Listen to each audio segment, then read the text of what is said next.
తుని నియోజకవర్గంలో 30 కార్పొరేటర్ల స్థానాలు 30కి 30 వైసీపీ గెలిచింది. తెలుగుదేశం పార్టీకి కనీసం ఒక్కడంటే ఒక్క అభ్యర్థి కూడా లేడు.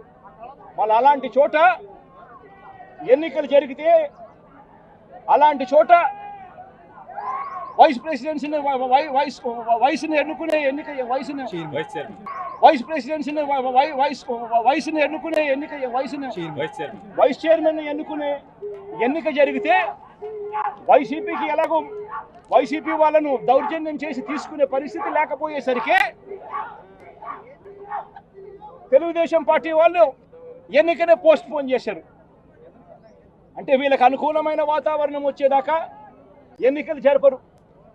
కోర్టు పర్యవేక్షణలో ఉన్న కేసులకు సంబంధించిన పరిస్థితులు ఇవి. పాలకొండలో కూడా అంతే. వైసీపీకి అందులో 17 ఉంటే తెలుగుదేశం పార్టీకి కేవలం 3.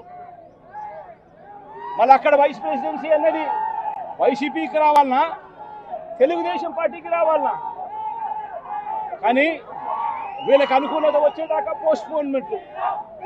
ఇలా ప్రతి సందర్భంలోనూ కూడా డెమోక్రసీని కూని చేస్తూ ఉన్నారు.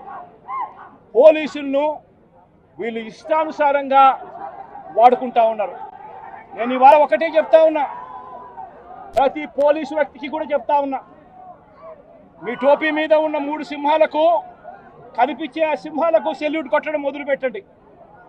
తెలుగుదేశం పార్టీ నాయకులకు సెల్యూట్ కొట్టడం మొదలుపెట్టి వీళ్ళు చెప్పినట్టుగా చేయడం మొదలుపెట్టి అన్యాయాలు చేయడం మొదలు పెడితే మాత్రం ఎల్లకాలం తెలుగుదేశం పార్టీ ప్రభుత్వమే ఉండదు అని చెప్పి ఇవాళ ప్రతి అధికారికి కూడా నేను తెలియజేస్తా ఉన్నా. రేపొద్దున మళ్ళీ మా అధికారం వస్తుంది.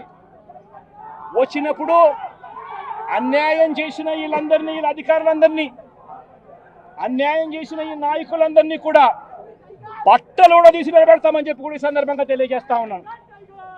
ఎవరిని వదిలిపెట్టేది ఉండదు.